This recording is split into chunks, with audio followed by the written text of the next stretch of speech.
श्रोताओं को मेरा प्यार भरा नमस्कार। श्रोताओं, आप लोग सुन रहे हैं 90.4 में कुमाऊवाणी और आज हम बात करने वाले हैं हमारे स्वास्थ्य पर। आप सभी जानते हैं बेहतर स्वास्थ्य हर मनुष्य की इच्छा होती है, किंतु कभी न कभी किसी न किसी कारण से हमारा स्वास्थ्य खराब हो ही जाता है। जैसा कि आप जानते हैं, मानव शरीर किसी मशीन की भांति कार्य करता है। जिस प्रकार मशीन में अनेकों पुर्जे होते हैं, उसी प्रकार मानव शरीर में विभिन्न प्रकार के अंग होते हैं जिनका काम अलग अलग प्रकार का होता है।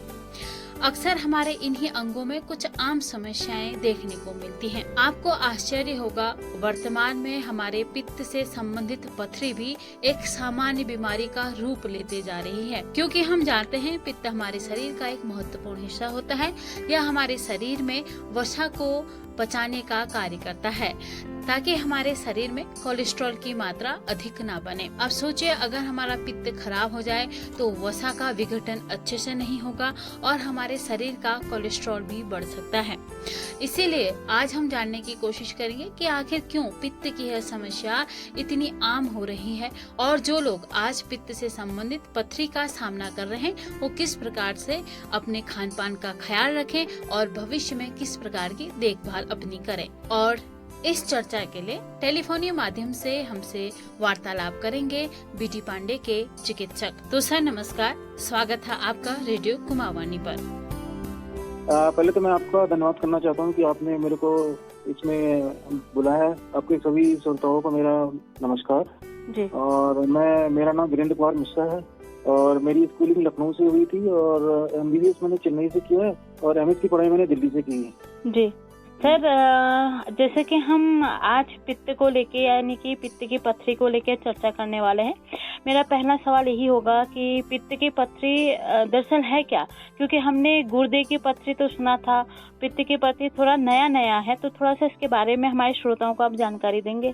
जी। एक्चुअली क्या है कि पित्त की थैली में एक जो द्रव होता है, जो लिक्विड होता है, उसमें एक कड़ा पदार्थ, ये सख्त पदार्थ जमा हो जाता है जी। तो उस जो कड़े पदार्थ को हम पथरी कहते हैं और ये आजकल काफी ज्यादा लोगों में पाया जा रहा है जी। पूरी दुनिया में इसमें काफी इसके लोग बढ़ गए हैं मरीज जी।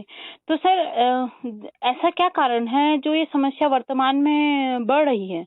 देखिए, आजकल की जो हमारी लाइफस्टाइल है, जीवन शैली है, वो काफी मतलब कि देखा जाए तो गलत हो गई है काफी ना।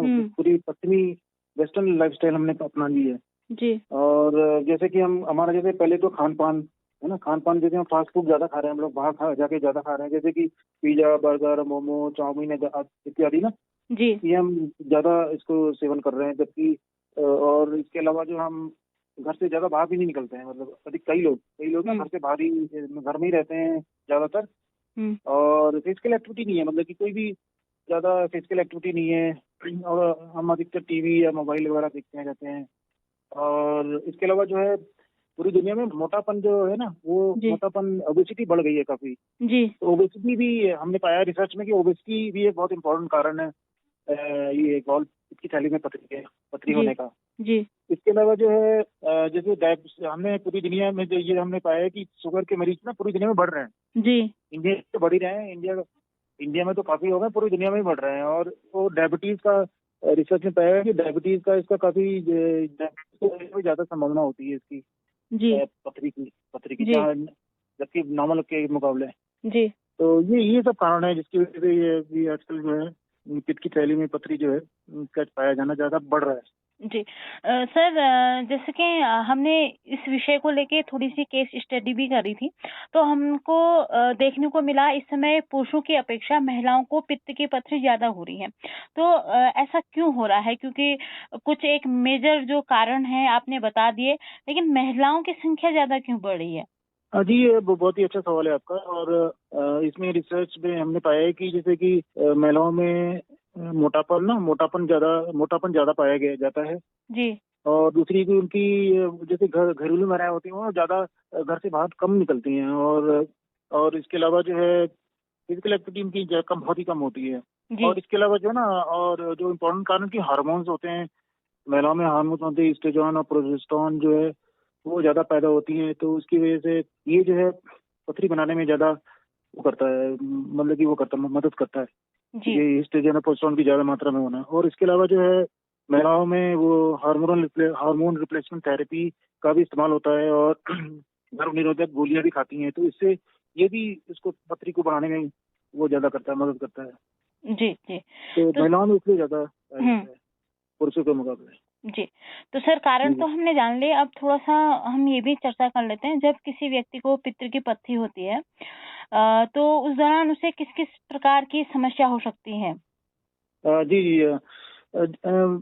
इसमें अधिकतर तो दर्द होता है, और जैसे कि दर्द जो है नॉर्मली पेट की दाहिने तरफ ऊपर की तरफ होता है, और हम्म कभी कभी मध्य में भी, पेट के मध्य में भी होता है दर्द, हम्म और कभी कभी कंधों में भी दर्द होता है, और कभी कभी पीठ में भी दर्द जाता है ना।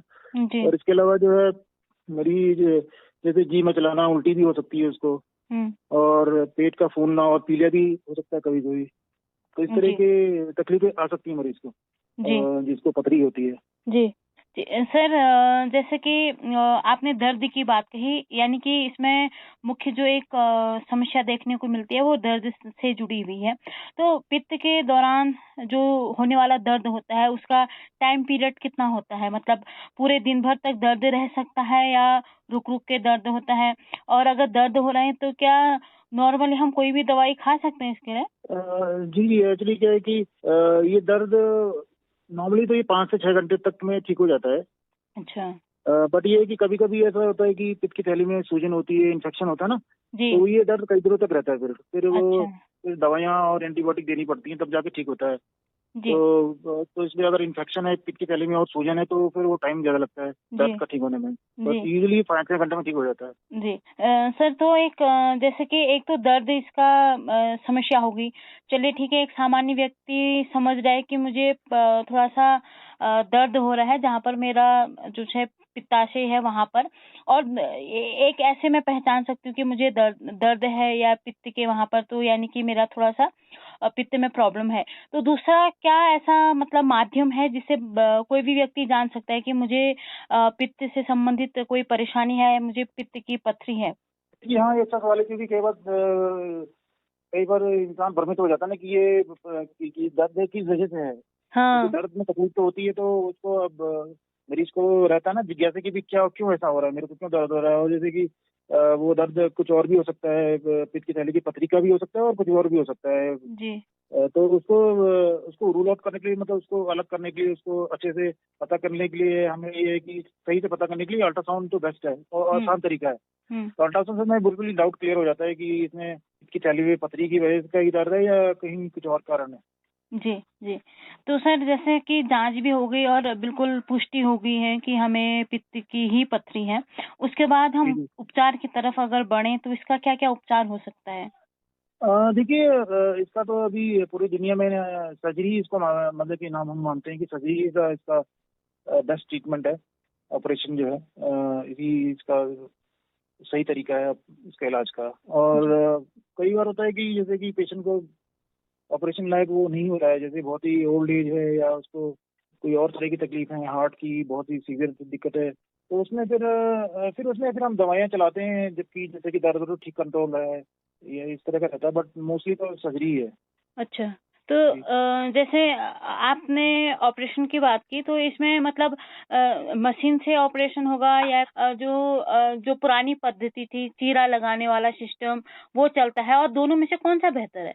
हाँ जी, अच्छा सवाल है आपका। इसमें कि देखिए, अब दुनिया में, पूरी दुनिया में ना, ये एक लेप्रोस्कोपी होती है, दूरबीन वाली विधि से ऑपरेशन होता है आजकल, और एक एक चीरा लगा के भी होता है। तो इसमें क्या होता है कि दोनों विधि से मैं करता हूँ, तो दोनों ही में पेशेंट को कोई ऐसा दिक्कत नहीं आती है। लेकिन ये कि लेप्रोस्कोपी में होता है कि इसमें चीरा छोटा होता है, तो इसलिए वो जल्दी से रिकवरी हो जाती है, हुँ। तो वो अच्छा रहता है। तो लेप्रोस्कोपी बेहतर है अच्छा। चीरा के मुकाबले, हाँ। तो लेप्रोस्कोपी ही अच्छा रहता है ऑप्शन। तो सर अगर मुझे पता चला कि किसी पेशेंट को पता है भई अब हमारी पथरी हो गई है पित्त में, पथरी निकालनी है, तो वो मना कर देता है या वो बिल्कुल। डर जाता है, घबरा जाता है। ऐसे में पित्त की पथरी का उपचार ना करना कितना जोखिम हो सकता है एक सामान्य व्यक्ति के लिए? जी, आपका ये सवाल भी बहुत अच्छा है। इसमें क्योंकि मैंने बहुत सारे पेशेंट देखे हैं ना, जी। वो टाल देते हैं कि नहीं नहीं डॉक्टर साहब बाद में कराएंगे, अभी तो वो डर जाते थे कि आपने, कई मरीज डर जाते हैं, और कहते स्वाभाविक ही है मरीज का डरना, क्योंकि वो ऑपरेशन से सब डरते हैं। हाँ एक इंजेक्शन लगाने से भी डर जाता है इंसान ना, तो बिल्कुल। ऑपरेशन तो बड़ा होता है। तो ये सवाल अच्छा है आपका। तो एक्चुअली क्या है कि जिन मरीजों को पथरी है और नहीं करवा रहे हैं, तो उनके जानना बहुत जरूरी है कि ये कई बार जानलेवा भी हो सकती है अगर हमने इलाज टाइम से नहीं कराया तो, मतलब ये ऑपरेशन ठीक से नहीं कराया, टाइम से नहीं कराया तो जी इसमें क्या होता है कि जैसे कि कई बार इन्फेक्शन हो जाता है पित्त की थैली में, और सूजन हो जाती है। ये तो खैर उतना बड़ी बात नहीं है, तो दवाइयों से ठीक हो जाता है। लेकिन क्या होता है कि कई बार ये इसमें बहुत ज्यादा इन्फेक्शन और सूजन के कारण ये इसमें छेद हो जाता है और फट जाती है पित्त की थैली ना। तो जी फिर ये पित्त की थैली फटती है तो फिर वो इन्फेक्शन पूरे शरीर में फैल सकता है, जी और फिर जब फैलता है तो वो काफी सीरियस मामला हो सकता है, जी जानलेवा मामला हो सकता है। और तो उसके अलावा जो है, अगर हमने ऑपरेशन डिले किया तो कई बार अग्नाशय में सूजन आ जाती है, पेंक्रेटाइटिस जिसको बोलते हैं, अग्नाशय में सूजन हो जाती है, और वो भी कभी कभी जानलेवा होती है। और इसके अलावा फिर पीलिया भी हो जाता है। कई बार पथरी जो है खिसक, पित्त की थैली की पथरी खिसक के आगे नली, पित्त की नली में चली जाती है, तो उससे जॉन्डिस पीलिया हो सकता है। और इसके अलावा फिर आंतों में रुकावट आ जाती है। और सबसे जो लास्ट है और बहुत ही इम्पोर्टेंट है, कैंसर की संभावना भी होती है इसमें। अगर हमने मतलब अगर टाइम से अगर ऑपरेशन नहीं कराया तो आगे चल के कैंसर की संभावना होती है। तो सर कई बार, क्योंकि कई बार मैंने देखा है लोग एक तो सर्जरी से भी डरते हैं, दूसरा उनके दिमाग में ये भी होता है कि अगर मुझे ऑपरेशन की सलाह दी गई है तो कितना खर्चा हो जाएगा पता नहीं।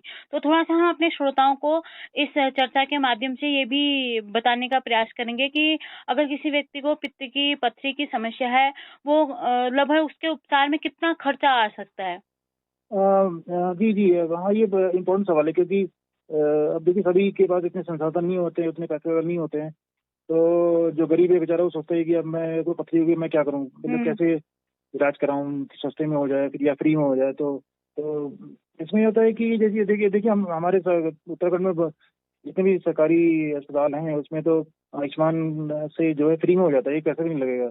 अच्छा। आयुष्मान कार्ड अधिकतर लोग का पास होता ही है आजकल जी जी। तो उसमें एक पैसा भी नहीं लगेगा उनका, और सब कुछ जांचें और ऑपरेशन सब कुछ फ्री होता है।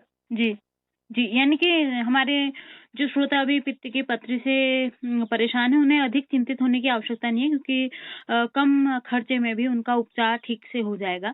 तो सर अब हम थोड़ा सा उपचार के बाद कुछ कदम आगे को बढ़ते हैं। और जैसे कि हम जानते हैं पित्त भी हमारे शरीर का एक महत्वपूर्ण अंग है।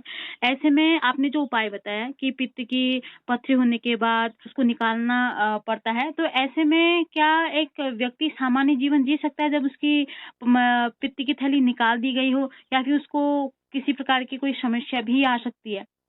जी हाँ, ये देखिए ये बहुत ही इम्पोर्टेंट सवाल है आपका ना, क्योंकि जिस मरीज को भी जैसे कि पथरी को उसको पता चलता है कि इसको पथरी है, तो उसके दिमाग में ये रहता है कि अब मैं ऑपरेशन के बाद क्या करूँगा, क्या होगा मेरा, जैसे ऑपरेशन हो गया तो मेरे को कोई दिक्कत तो नहीं आएगी आगे चल के, मेरे को खाने पानी में कोई दिक्कत तो नहीं होगी।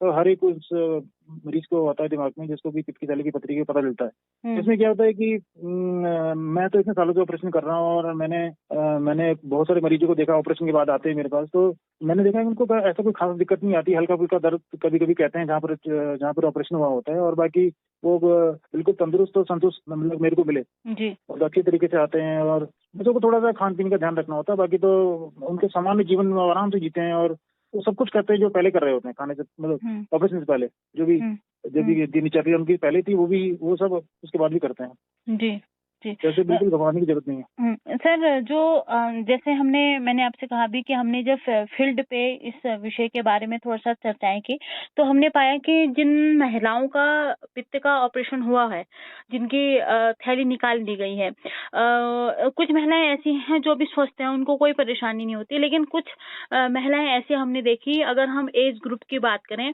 तो लगभग 32 से 40 के बीच की जो महिलाएं हैं जिनका पित्त का ऑपरेशन हुआ है, वो कहती कि उन्हें दर्द बहुत ज्यादा होता है, मतलब दर्द इतना होता है कि असहनीय हो जाता है। तो ऐसे में मतलब वो क्या उपाय अपनाए अगर उनको पित्त की थैली निकाल दी गई है, बार बार परेशानी हो रही, बार बार दर्द हो रहा है? हाँ, ये एक्चुअली क्या है कि ये नॉर्मली तो मैं इतने सालों से कर रहा हूँ, तो मेरे को इतना ज्यादा मतलब इतने ऐसा कोई पेशेंट नहीं मिला कि जो इतनी तकलीफ करता है। लेकिन फिर भी अगर कोई कह रहा है कि मेरे को इतनी दिक्कत हो रही है तो उसमें जांच करके देखना पड़ेगा, कुछ और कारण तो नहीं है। अच्छा। मतलब ऑपरेशन में कोई ऐसी कमी रह गई हो या ऐसा कुछ कोई और दर्द कोई नई चीज बीमारी स्टार्ट हो गई हो तो उसके लिए जो बीमारी स्टार्ट हो गई हो ना कोई और हाँ, हाँ, हाँ। दूसरी बीमारी हमें लग रहा है कि उसी वजह से हो रहा हो, पित्त की थैली की वजह से या हाँ, ऑपरेशन की वजह से। तो इसमें कि हमें अच्छे से जांच करके हमें ये पता करना पड़ेगा कि ये वाकई पुराना जो ऑपरेशन उसकी वजह से दर्द है या कुछ नई चीज आ गई है बीमारी पेट में ना। जी जी। तो ये उनको नजदीकी जो हॉस्पिटल है वहाँ पर दिखाना चाहिए, स्पेशली जो जहाँ पर सर्जन हो तो वहाँ पर उनको दिखाने जी और जी। उसको जांच करके हमें ये बिल्कुल पक्का करना है कि ये वाकई पुरानी ऑपरेशन की वजह से दर्द है या कुछ नया चीज है। हाँ। अगर ये पुराने ऑपरेशन की वजह से है तो ये उसमें क्या कमी रह गई है क्या है तो वो भी वो भी डाउट क्लियर करके सही से करके उसको फिर उसका भी समाधान हमें फिर मिल जाएगा। ऐसे कोई दिक्कत की बात नहीं है। जी, तो सर एक बार फिर से विषय पर आते हैं। तो सर मेरा अगला जो सवाल है वो थोड़ा-सा ऐसे मरीजों के खान-पान को लेके है या उनकी दिनचर्या को लेके है, जिन लोगों ने अपने पित्त का अभी उपचार किया हुआ है, तो उन्हें किस-किस तरह की सावधानी बरतनी चाहिए? चाहे वो खान-पान को लेके हो या उनकी दिनचर्या को लेके हो? जी हाँ, जैसे कि हम ऑपरेशन करते तो हर मरीज को हम बताते हैं और तो मरीज पूछते भी हैं खैर, तो हम बताते हैं उनको कि हमें जो है खान पीन का बहुत अच्छे से ध्यान रखना पड़ेगा क्योंकि इसमें पेट की थैली निकल जाती है। तो उसमें होता है कि हमें घी तेल तला भुना कम मात्रा में लेना है और जब भी खाना खाएं तो हमें जितनी भूख है उससे कम ही खाएं, मतलब थोड़ा बहुत ज्यादा भर के नहीं खाना है, मतलब कि जितनी भूख है उसका 1/3 खाएं या आधा ही खाएं और बिल्कुल भर पेट करके नहीं खाना है क्योंकि डाइजेशन में जब हल्का लेंगे तो डाइजेशन भी ठीक से होगा। जी। और फल सलाद का अच्छा सेवन करें और जैसे फास्ट फूड है पिज्जा चाउमीन मोमो वगैरह ये तो बिल्कुल नहीं खाना है। हाँ। और जहाँ तक हो सके हम घर का बना ही खाना खाएं। जी जी। और बाकी जो है वो सुबह शाम थोड़ा टहलें और शाम को टाइम से खा लें 7 बजे से पहले और टाइम से सो जाएं। जी। तो फिर उनको कोई दिक्कत नहीं होगी। तो सर ये तो बात रही जो लोग अभी इस समस्या से जूझ रहे हैं या इसका उपचार कर चुके हैं। अब हम कुछ स्वस्थ लोगों के बारे में बात कर लेते हैं। जैसे कोई एक स्वस्थ व्यक्ति है और वो चाहता है कि भविष्य में उसे पित्त से जुड़ी हुई समस्या ना हो या उसको ये समस्या ना झेलनी पड़े। ऐसे में एक सामान्य व्यक्ति को अपने पित्त की देखभाल के लिए किस-किस तरह की सावधानियां या अपना खान-पान रखना चाहिए?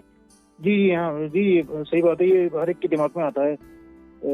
इसमें होता है कि जैसे पहले भी मैंने बताया कि हमें फास्ट फूड से दूर रहना है। हाँ। जैसे कि है ना, जी। और घी तेल का सेवन कम मात्रा में लेना है और मीठे का सेवन भी कम करना है। और हमें अधिकतर जो है ना फल सलाद का ज्यादा सेवन करना है।